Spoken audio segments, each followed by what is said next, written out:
तो चलिए आज बात करते हैं एक बहुत ही कमाल की चीज के बारे में।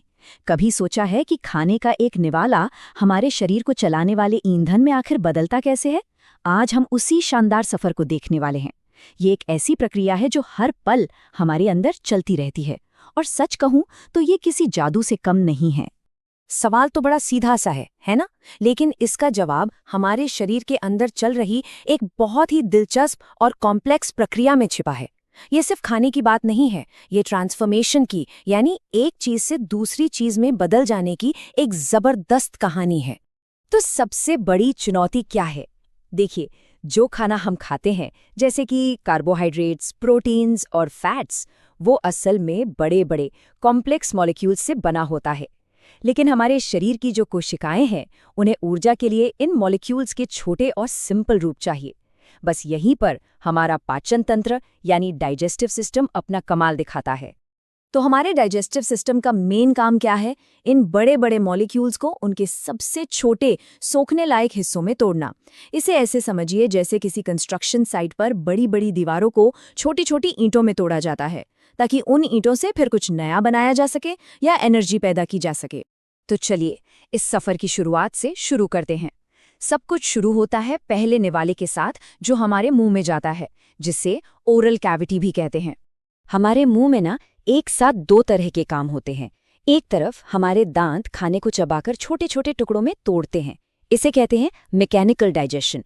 और ठीक उसी वक्त हमारी लार में मौजूद एंजाइम्स खास तौर पर कार्बोहाइड्रेट्स को तोड़ना शुरू कर देते हैं, और यह है केमिकल डाइजेशन की शुरुआत।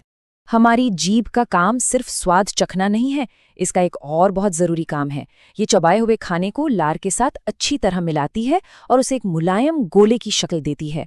इस गोले को कहते हैं बोलस। ये निगलने के लिए एकदम तैयार होता है।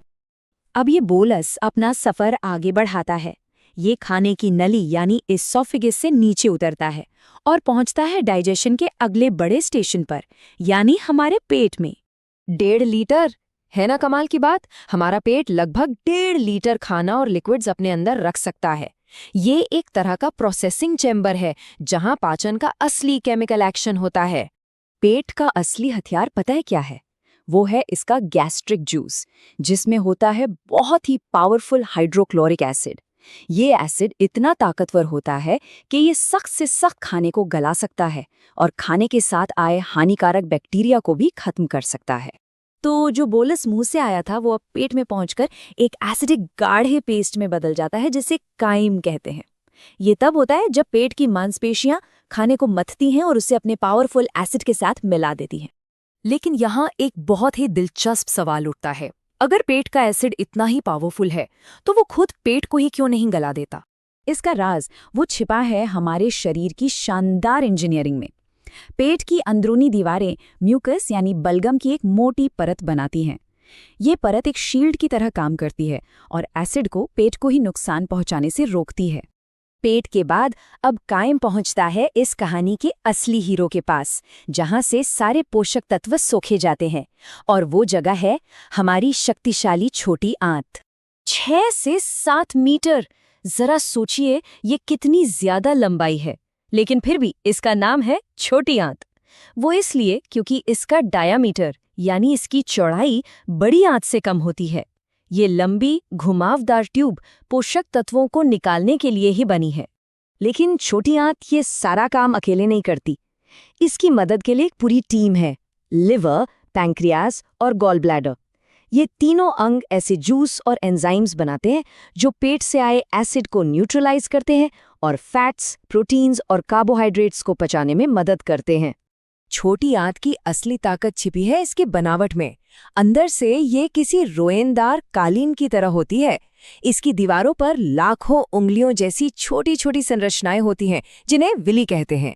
इनकी वजह से पोषक तत्वों को सोखने के लिए बहुत ज्यादा सरफेस एरिया मिल जाता है, जिससे शरीर हर जरूरी न्यूट्रिएंट को सोख पाता है। अच्छा, जब सारे जरूरी पोषक तत्व सोख लिए गए, तो जो कुछ भी बचा है वो आगे बढ़ता है पाचन के आखिरी पड़ाव की तरफ। और अब बारी आती है बड़ी आंत की। तो यहाँ इन दोनों आंतों का काम बिल्कुल साफ साफ बटा हुआ है। छोटी आंत का मेन फोकस है पोषक तत्वों को सोखना, जबकि बड़ी आंत का मुख्य काम है पानी को वापस सोखना। ये आखिरी लेकिन बहुत जरूरी कदम है। बड़ी आंत बचे हुए मटेरियल में से ज्यादातर पानी को वापस सोखकर शरीर को डिहाइड्रेट होने से बचाती है। इसके बाद जो ठोस वेस्ट बचता है वो मलाशय में जमा हो जाता है और फिर शरीर से बाहर निकल जाता है। तो चलिए एक बार फिर से इस पूरे कमाल के सफर पर नजर डालते हैं।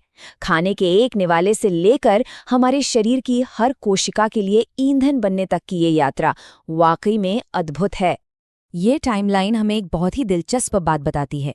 फैट्स पेट में सबसे ज्यादा देर तक रहते हैं और यही वजह है कि ज्यादा फैट वाला खाना खाने के बाद हमें काफी देर तक पेट भरा हुआ महसूस होता है।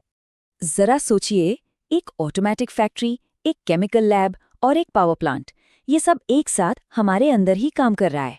ये सोचना वाकई दिलचस्प है कि हम इस शानदार मशीन को चलाने के लिए अगली बार कौन सा ईंधन चुनते हैं।